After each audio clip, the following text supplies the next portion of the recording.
Okay, let's unpack this. Um, a sugar-free energy drink in a white can. Yeah, seems pretty unremarkable, right? Right. Yet this specific drink, Monster Energy Zero Ultra, well, it's become this huge topic for academic study. Hmm. It pops up everywhere: youth culture discussions, health debates, complex marketing stuff, even those TikTok memes. It really makes you wonder, how did that happen? How did this one drink get so big? Exactly. So today, we're doing a deep dive into the social impact of this white can, the Monster Zero Ultra. What's the mission here then? Our mission is to really get under the hood. Why has this drink grabbed so much attention? We want to look at its influence on identity, how people see themselves, Their ideas about health. the branding, obviously, and yeah, the controversies around it too. Yeah. How did it become such a touchstone? And if you zoom out, it's not just about a beverage, is it? It's like a lens A lens for what? for looking at consumer culture, how identities get formed, public health stuff, all playing out right now in the 21st century. Okay, yeah, I see that. And to guide us, we've got some really interesting sources lined up. What are we looking at? So the main one is this academic paper. It's called The Social Impact of Monster Energy Drink's White Can Version Zero Ultra by Tang Juklai. Okay, academic perspective. Yep.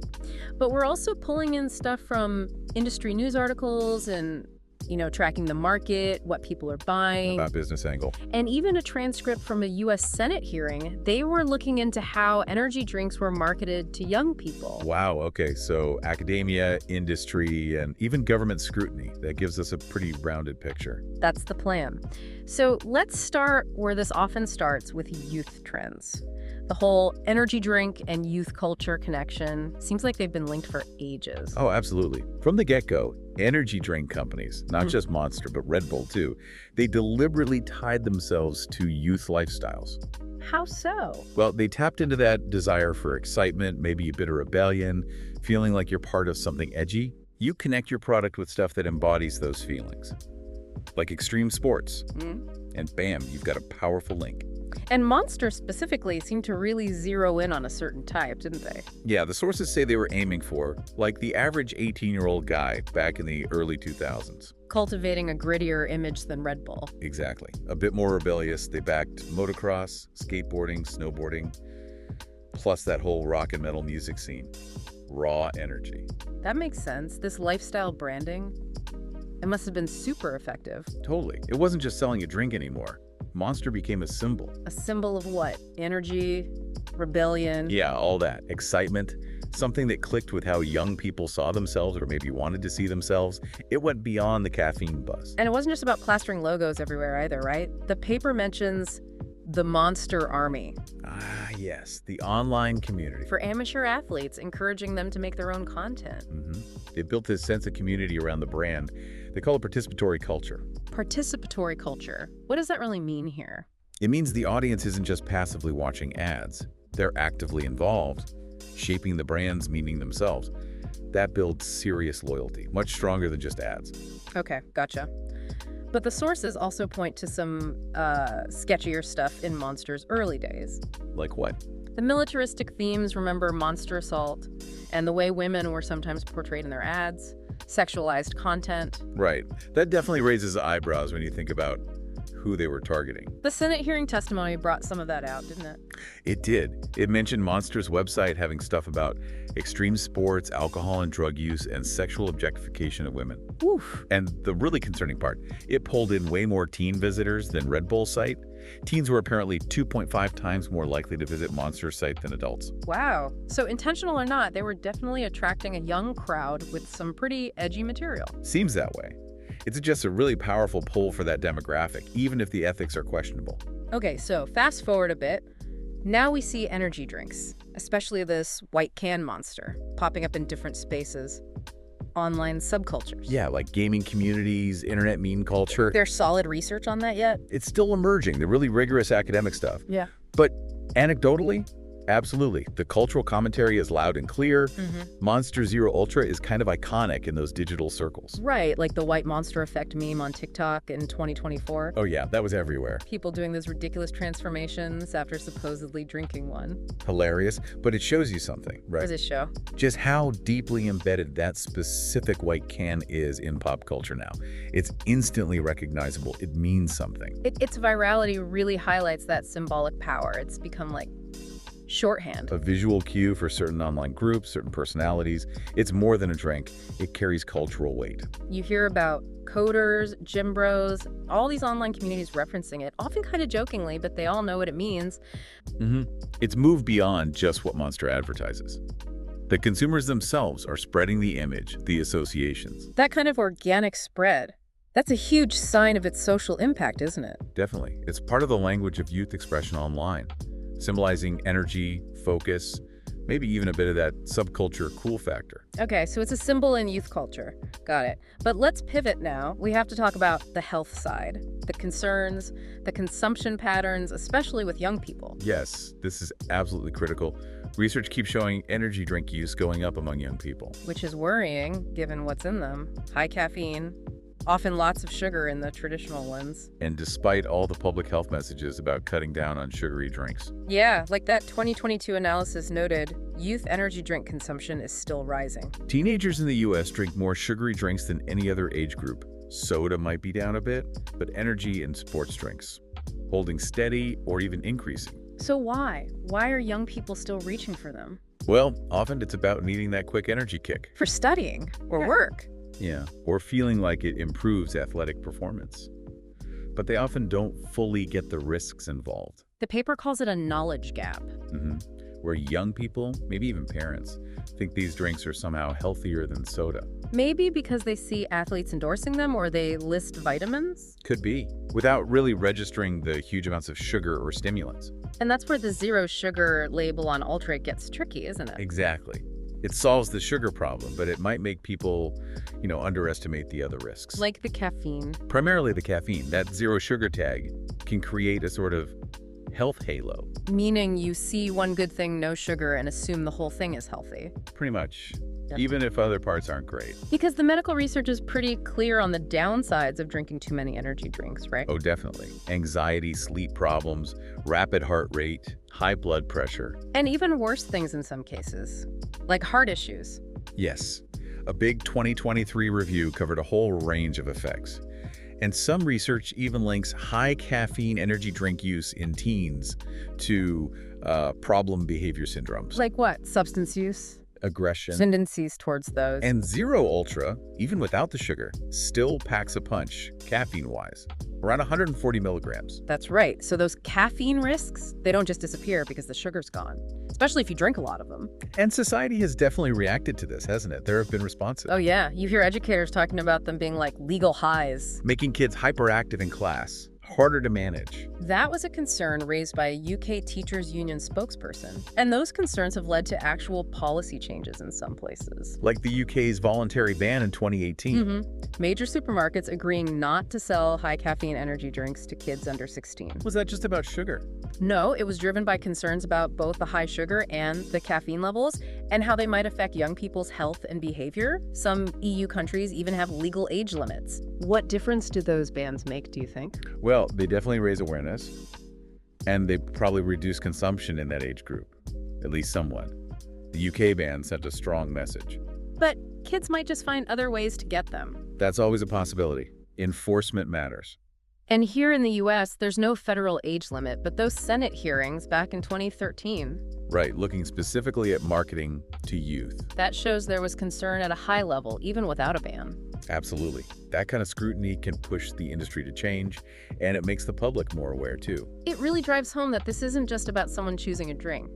It's a public health conversation. Involving regulation, corporate responsibility. Yeah. Which brings us nicely to branding and marketing.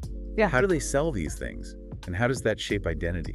Yeah, the branding is key. Monster's strategy was always about that authentic connection with youth passions, building this intense image. And they were very deliberate about setting themselves apart from Red Bull early on.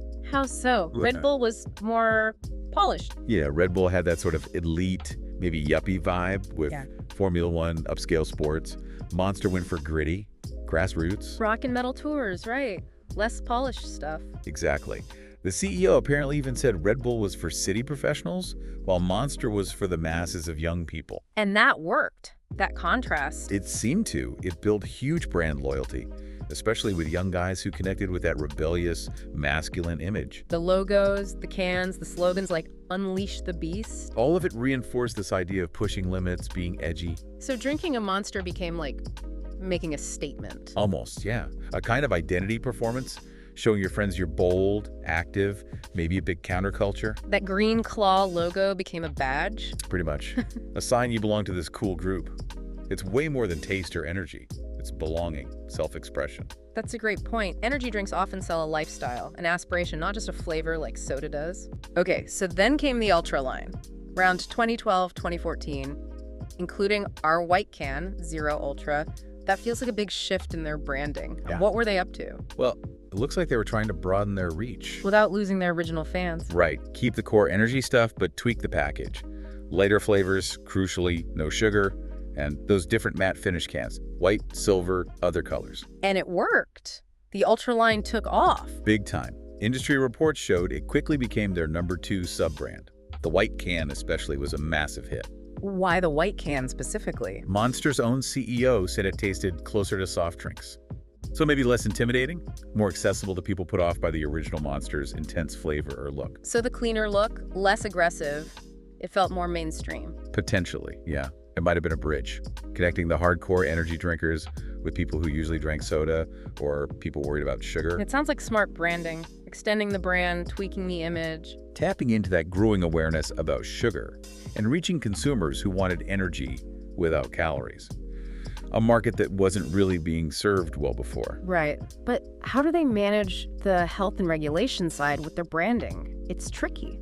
It is. They put warnings on the cans, argue the caffeine is like coffee, safe if you're responsible. But then they sponsor all these extreme sports. Exactly. Yeah. Which some people might see as implicitly suggesting it enhances performance. It kind of blurs the line between an energy drink and proper sports drink. And what's the risk there, that blurring? Medical experts warned about this. It could be a great safety risk. Because kids might think it's okay to drink one while playing sports for hydration. Yeah, when actually the high caffeine could dehydrate you or put extra strain on your heart during exercise. So Zero Ultra's branding is like a balancing act. Seems like it. Keep the edgy core image for loyalty, but adapt with less sugar and a broader appeal to attract new people, health-conscious folks, women. And that adaptation probably had a big social impact, right? Maybe shifting how people saw Monster overall. Yeah, possibly making it less of just an extreme sports drink and more of an acceptable daily thing for lots of different people. Normalizing energy drink use in more situations. Exactly. Which leads us right into the rise of these zero-sugar energy drinks generally, and how they changed who was drinking them. Monster Zero Ultra was definitely a big early player there back in 2012. What was happening in the market then? Well, after it launched, you saw a flood of similar products from competitors. Everyone was jumping on the zero-sugar bandwagon. Responding to worries about sugar and obesity. Precisely. And the social impact seems twofold. First, it pulled in new customers who'd avoided the sugary versions before. And second, It might have made existing users drink them more often, because now they had a guilt-free option, or so they perceived it. and the data backs this up, that zero-calorie options brought in different people. Yeah, surveys and sales figures show they attracted more women and older consumers too. Even newer brands that push a healthy image, like Celsius, have a pretty even gender split now. That's a big shift. So Monster getting in early with Zero Ultra probably helped them grab market share from people wanting energy without sugar. Maybe people who used to drink diet soda or coffee? Likely. And we heard industry folks noting Zero Ultra's lighter taste appealed even to regular soda drinkers. That crossover is huge. Yeah, huge. It means it's not just for niche situations anymore. It could be an everyday drink like Diet Coke. That brings us back to those health questions, doesn't it? Right. Do people really get that no sugar doesn't mean no caffeine or no stimulants? The evidence points towards that health halo again. People see sugar-free or zero-calorie and just think it's generally healthy, or at least not bad. They might see the full sugar ones as bad for weight or causing sugar crashes. And so the zero version feels like the responsible choice. But like we said, the caffeine and other stuff is still there. What are the potential long-term effects of that thinking? Well, if people drink more Zero Ultra because they aren't worried about sugar, they could actually end up consuming more caffeine overall. Increasing those caffeine-related health risks. Paradoxically, yes. We don't have tons of long-term studies specifically on sugar-free energy drinks yet, but research on diet soda habits suggests we should be cautious about people maybe compensating. And there's the risk of caffeine dependence, too, building up tolerance. Needing more to get the same effect, messing with sleep, baseline energy. On the flip side, though, these zero-sugar drinks do tackle the sugar issue, which was a major criticism of the originals, especially for kids. That's true. Some health experts might see it as maybe a step in the right direction, like when diet sodas came out. Less sugar is generally good. Though there's still that whole separate debate about artificial sweeteners, but maybe that's for another day. Right. But, bottom line, Zero Ultra's success absolutely changed the market. Now, everyone has zero or low-cal options. It's standard. That's a massive shift from 10 years ago. What does that signal? It probably signals the energy drink market growing up, fitting in with the wider trend of drinks being functional but healthier. And the white can itself being so visible, maybe it helped make energy drinks more socially acceptable in places they weren't before. Think about it. Someone really into fitness in, say, 2010 might have avoided original Monster like the play too much sugar, wrong image. But now, by 2020, that same person might grab a Zero Ultra before a workout without thinking twice. It doesn't clash with their healthy self-image in the same way. that makes sense. Even parents or teachers might react slightly differently seeing a teen with a sugar-free one versus the full sugar kind. Although, as we discussed, the caffeine concerns are still there, or should be. But these subtle shifts in perception, that's a key part of the social impact. Energy drinks are just becoming more normal, part of daily life for more people. Okay, we've covered a lot of ground. Let's try to pull it all together now. What are the big takeaways from this deep dive into Monster Zero Ultra? Well, thinking about identity and youth lifestyle, that white can has this weird dual thing going on. How so? For some people, it's still tied to those original subcultures. Monster targeted, high energy, alternative, maybe a bit rebellious. Right, the extreme lifestyle symbol. But at the same time, it's kind of shedding that niche image and becoming more mainstream, almost just functional. Like coffee is for a lot of people. We saw that in the sources. Skateboarders, gamers might still see it as cool, part of the scene, even sugar-free. But lots of people surveyed just use it to get through the day. More practical, less symbolic. And this normalization seems to have brought new people in. Yeah, folks in their mid-20s who skipped the sugary ones as teens are now drinking Zero Ultra. And interestingly, more women are drinking it, even though Monster didn't really aim marketing at them directly. And it pops up in social settings now too, right? Gaming nights, study groups, pre-workout. Which might be normalizing pretty high caffeine intake as just part of hanging out. Okay, shifting to health implications. That zero sugar halo is huge. Definitely. Most people surveyed think Zero Ultra is healthier than regular energy drinks, mainly because no sugar. But awareness of the actual caffeine amount? Still pretty mixed. People often underestimate it. Yeah, and that's a problem. Some even think 0 calorie means low caffeine, which is just wrong. And we heard about users building tolerance, drinking more often, which bumps up those caffeine risks. And it's worth saying again, health experts generally still warn against any energy drinks for kids and teens, sugar or no sugar. Because of the stimulant effects on the heart, the brain. Right. So while parents might feel a bit better about sugar-free, teachers might still worry about kids not understanding caffeine as a drug. Plus the risky stuff, like mixing it with alcohol in college, that masks how drunk you are. And the rules are all over the place. The UK ban might make it seem taboo, but where there are no bans, kids can just buy it freely. Okay, what about brand perception? How has Zero Ultra changed things there? Well, Monster becoming more mainstream with Ultra has maybe closed the gap a bit with Red Bull. How people choose between them now? Might just be flavor or price or sugar content, though Monster probably still feels a bit more edgy overall. And they've got competition from newer lifestyle brands now, too. Yeah, but Zero Ultra seems to hold its own. It's got that mass market appeal, maybe more than some of the super fitness-focused brands. And Monster definitely built a loyal following. The Ultra line even has its own little subculture, and that white can is iconic for some groups. But it's not without criticism, is it? No. People still worry about the history of marketing to kids. maybe glorifying unhealthy habits, not being totally upfront about risks. Which brings us to the controversies and how society has responded. Right, that whole debate about marketing to minors, the legal stuff the industry has faced. Those big lawsuits about health problems linked to the drinks, that affects how people see them. And you can't ignore the internet culture around it. The memes, Yeah. both making fun of it lovingly and being critical. It shows how ingrained it is, but also that people are aware of the risks, at least some of them. And the companies, they've changed labels, adopted voluntary rules. But people still argue if that's enough.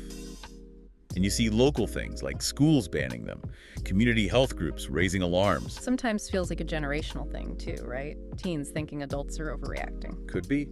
So wrapping it all up, that simple white can, Monster Energy Zero Ultra, it's way more than just a drink. Yeah, that's like a social artifact. Exactly. It reflects how youth express themselves, how our ideas about health are changing, the power of branding. And those ongoing arguments about companies being responsible, keeping people safe. It really is a fascinating case study. It really makes you think, doesn't it? How one single product, this white can, holds up a mirror to so much going on in society. Youth trends, health worries, branding. What does this complicated story tell us about our relationship with energy, with identity, with well-being right now? And it makes you wonder, what other everyday things, products we barely notice, might be having these complex, hidden social impacts on us? That's a really good question to leave people with. Definitely something to chew on.